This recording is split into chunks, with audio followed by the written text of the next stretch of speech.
संसार में धर्म पिताओं का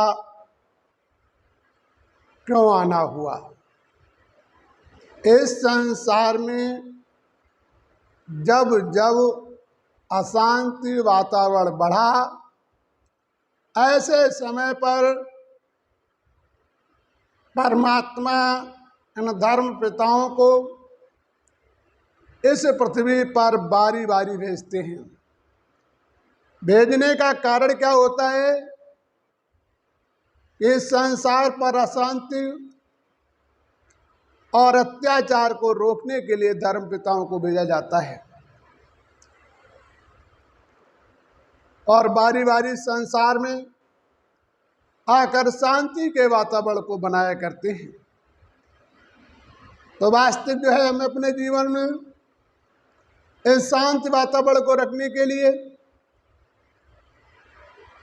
इन धर्म पिताओं की आवश्यकता पड़ती है। समाज को एक नई दिशा दिखाने के लिए, समाज के अंदर आदर्श लाने के लिए उन्होंने इस संसार पर एक नई दिशा दिखाई। परमात्मा ने इन धर्म पिताओं के द्वारा इस संसार पर अनेक प्रकार की युक्तियों का प्रयोग कर हमारे धर्म पिताओं ने संसार को शांति लाने का प्रयास किया। बल्कि धर्म नहीं सिखाते आपस में बैर करना,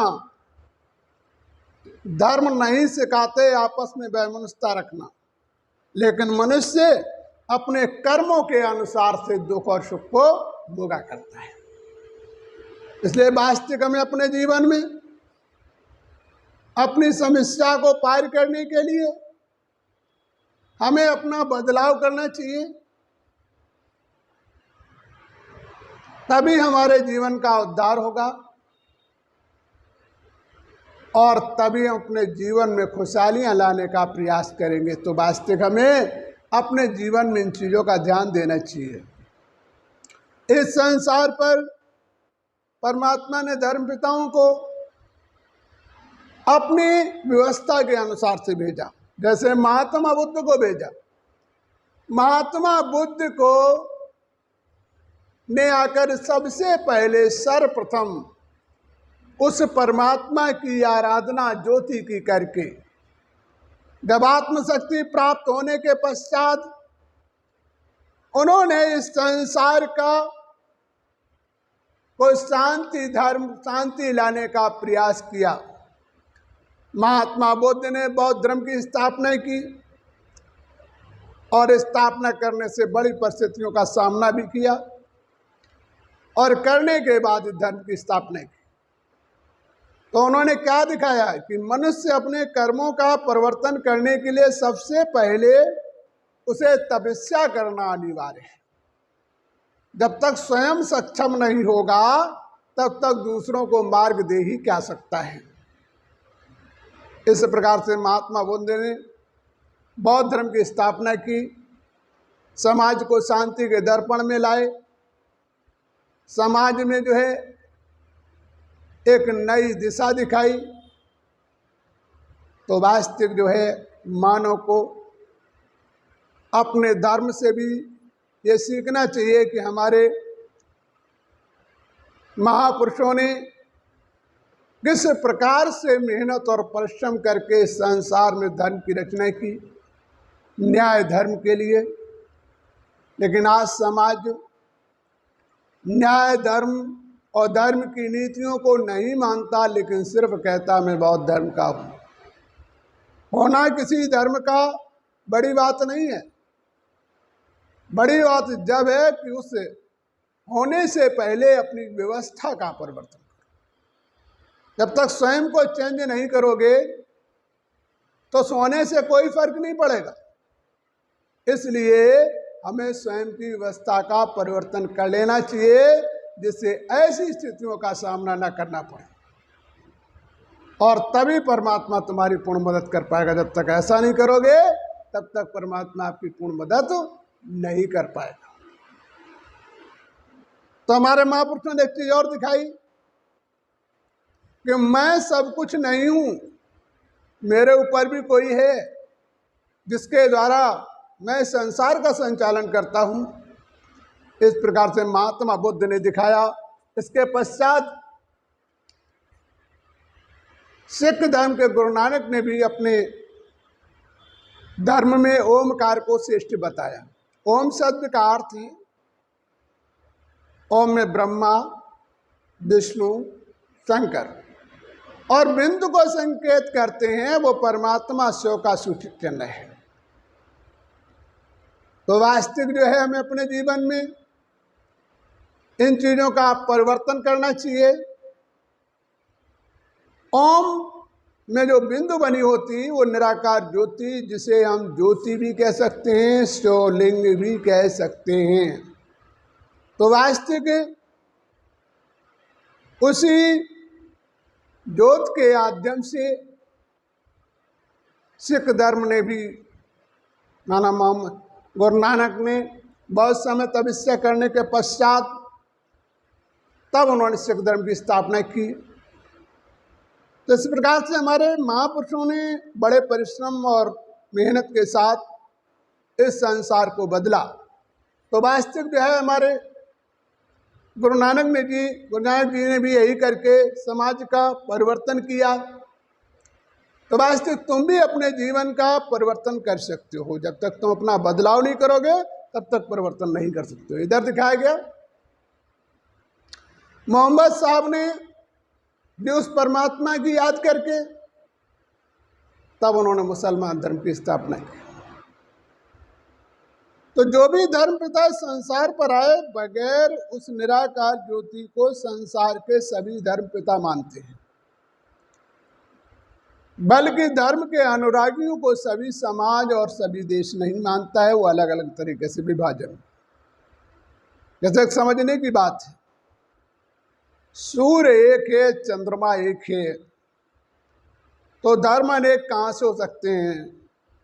अनेक व्यवस्थाओं का, अनेक रास्ताओं से एक मार्ग तय होता है भगवान के प्रति जाने का। और सबसे मैंने भाव नहीं जागेगा तो तुम्हारे जीवन का उद्धार नहीं होगा। भाव के जागते ही मनुष्य भगवान के करीब होता है और भाव के डूबते ही भगवान से दूर हो जाता है। तो अंतर्भाव का जब तक परिवर्तन नहीं होगा, अंतर्भाव का जब तक बदलाव नहीं होगा, तब तक हमारे जीवन का उद्धार नहीं हो सकता है। तो वास्तविक हमें अपने जीवन में अंतर्भाव का परिवर्तन करना पड़ेगा, तभी हमारे जीवन का भी उद्धार होगा। हमारे देश, हमारे भाई बहनों का एक उदाश्रेष्ठ स्थान पर पहुंचेंगे, अपने दुखों से निवारण कर सकेंगे। कहते हैं जब तक मनुष्य के अंदर स्वार्थ की भावनाएं बनी रहती हैं तब तक वो अपने जीवन में परिवर्तन नहीं कर सकता है। और जब स्वार्थ भावनाओं से परे जाता है तभी वो अपने जीवन का परिवर्तन कर सकता है। तो वास्तविक हमें अपने जीवन में इन चीज़ों का परिवर्तन करना चाहिए। जब तक हम परिवर्तन नहीं करेंगे तब तक हमारे जीवन का उद्धार नहीं होगा। तो वास्तविक हमें अपने जीवन में इस चीज़ का बदलाव कर देना चाहिए जिससे ऐसे दिनों का सामना न करना पड़े, और तभी परमात्मा हमारी मदद कर पाएगा। विचार करो, जैसे हमारे मुसलमान भाई भी जो है, ये जो मक्का मदीना में जो प्रतिमा बनी हुई है, जब तक इसे चूमते नहीं तब तक हज पूरी नहीं होती। लेकिन विचार करने की बात है, इसमें प्रतिमा पट्टी बांध के चुमाई जाती है जिससे मानव को उस प्रतिमा की लाइट का पता नहीं चल पाता है। तो बस विचार करें, इस ज्योति का ही हमारे मुसलमान भाई भी उसी को याद करते हैं, और जब तक चूमते नहीं तो उनकी हज पूरी नहीं होती। तो विचार करें, हमें वास्तविक इस चीज़ का ध्यान देना चाहिए कि परमात्मा सभी का एक है, भावार्थ विचार मानव के अलग अलग है। इसी अनुसार से प्राप्ति भी अलग अलग है, सफलताएं भी पूर्ण तरीके से अलग अलग मिल पाती हैं। उसी अनुसार से वास्तविक हमें अपने जीवन को बदल लेना चाहिए जो ऐसे दिनों का हमें सामना ना करना पड़े। इस प्रकार से मोहम्मद साहब ने भी मुसलमान धर्म की स्थापना की। इधर जो है मैं क्रिश्चियन जी ने जो है क्रिश्चियन धर्म की स्थापना की। उन्होंने भी बहुत समय तक तपस्या की, उस ज्योति का ध्यान किया। इसके पश्चात में उन्होंने क्रिश्चियन धर्म की स्थापना की। उन्होंने भी अपने समर्थ और व्यवस्था के अनुसार से इस समाज में पूर्ण समर्थ लगा दी, और समर्थ लगाने के बाद इस संसार का पुनः निर्माण किया। तो वास्तविक जो है इस प्रकार से उन्होंने अपने धर्म वंश की स्थापना की, मानव के अंदर मानवता लाने का प्रयास किया। इसके बाद शंकराचार्य ने भी संन्यास धर्म की स्थापना की। इन्होंने पहले वैराग धारण करके वैराग वृत्ति द्वारा तपस्या करने के बाद जब इन्हें शक्तियां प्राप्त हुई, तब उन्होंने संन्यास धर्म की स्थापना की। इनका उद्देश्य था काम पर विजय प्राप्त करना, कामनाओं से रहित रहना, क्रोध पर विजय प्राप्त करना। तो इन्होंने क्रोध पर विजय प्राप्त करने के लिए अपनी कठिन तपस्याओं का प्रयोग किया।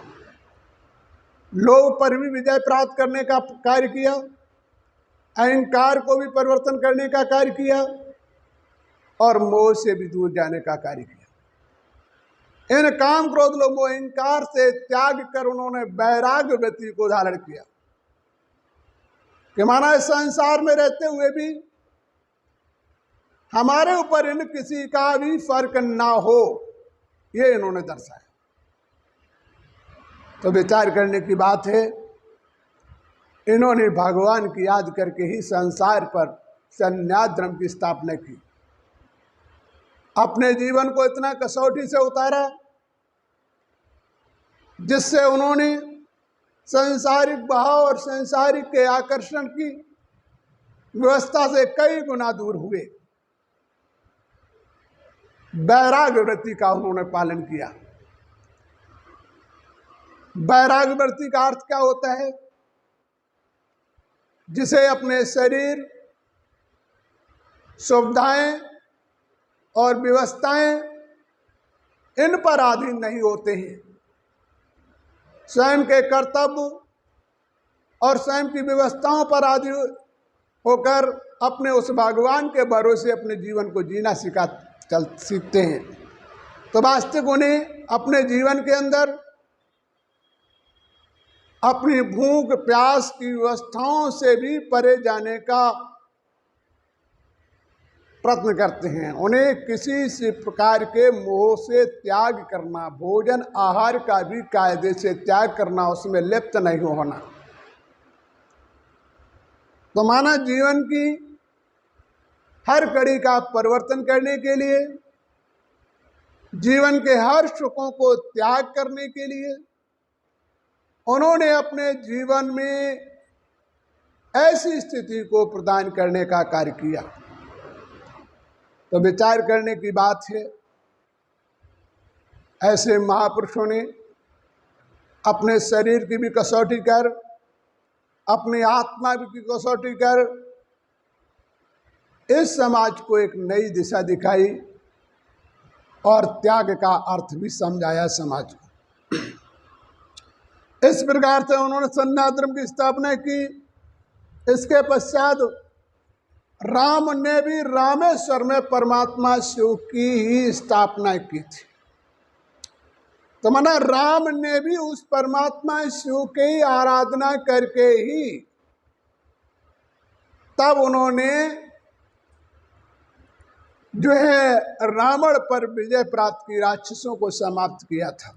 विचार करो, बगैर तपस्या के उन्होंने भी इस समाज में शांति का कार्य पूर्ण नहीं कर पाया।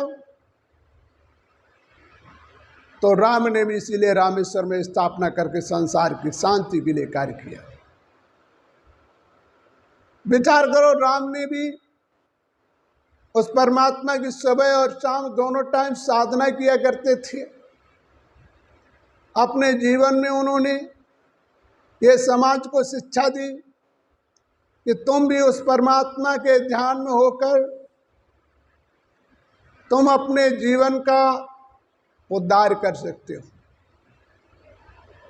तो विचार करो, हमें उनके चरण कमलों पर चल के इस चीज की सीख लेनी चाहिए कि उन्होंने भी संसार पर उस ज्योति का ध्यान करके, जो लिंग है वो परमात्मा शिव की ज्योति का ही प्रतिनिधित्व है। जब ये ज्योति कहीं समय स्थापित की जाती है तो वो लिंग बन जाती है। इसके बाद जो स्थापनिक व्यवस्थाओं के बाहर पानी का घेर दिखा दिया जाता है, क्योंकि वो स्थापित करने के लिए, उस पर पानी चढ़ाने के लिए, इसलिए और संसार के एक न्यायकारी होने के वजह से शिव प्रतिमा का आदर्श अलग बनाया गया। इस प्रकार से राम ने भी शिव प्रतिमा की पूजा की। इधर जो कृष्ण ने गोपेश्वर में परमात्मा शिव की आराधना की। गो माने इंद्रियां, इंद्रिय की बात सुनने वाले को गोपेश्वर कहते हैं। तो इंद्रिय की बात कौन सुन सकता है? अंतर इंद्रिय की बात सुनने वाला वो निराकार ज्योति है, जो सभी के अंदर के भाव को जानता है और सभी के भाव के अनुसार से संसार का परिवर्तन भी करता है।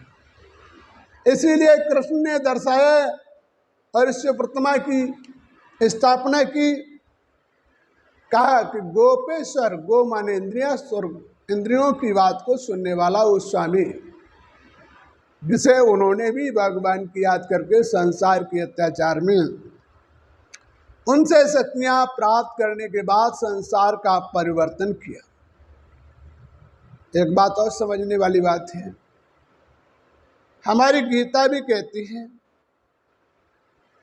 गीता में कृष्ण ने लिखा है भगवान वाच्य, माना भगवान के वाक्यों को कृष्ण ने सुनाया, अपने वाक्यों को नहीं। तो उन्होंने अपने भाव और अपने कर्म के द्वारा इस सिद्ध किया कि परमात्मा इस संसार का एक रचयिता है और हम सभी संसार की एक रचना है और उनके आदेशानुसार कार्य करते हैं। ये उन्होंने गीता में भी दर्शाया। इसीलिए उन्होंने भी साधना करके ये सिद्ध कर दिया कि मैं उस ज्योति पर ही अपने ध्यान को केंद्रित करता हूं। और उन्होंने भी उस परमात्मा की आराधना की। विचार करो, उन्होंने भी संसार के व्यवस्थाओं का बदलाव किया, समाज को एक दिशाएं दी,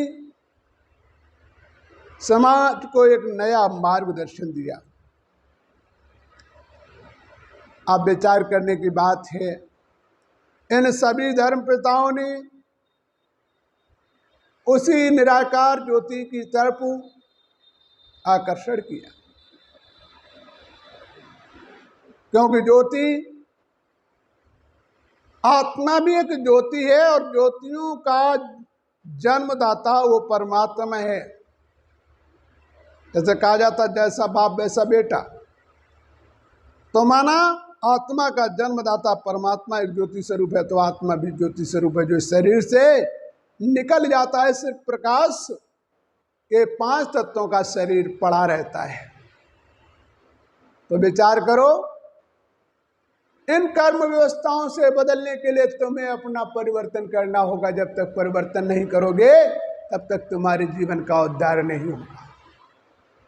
तो बदलाव तुम्हारे जीवन का परम कर्तव्य है, तो तुम्हें इस जीवन में बदलाव करना पड़ेगा। तो इस प्रकार से इस संसार की समस्त धर्म पिताओं ने अपने अपने समय पर जैसा निर्देश मिलता रहा वैसे इस संसार पर आते रहे और उसके अनुसार से संसार का परिवर्तन किया। तो वास्तविक तुम भी अपने जीवन में अपने संस्कारों को बदलाव करने के लिए तुम्हें वास्तविक अपने जीवन का परिवर्तन करना है, जिससे तुम्हारे जीवन का भी बदलाव हो, तुम्हारे जीवन के दुखों से दूर हो सको।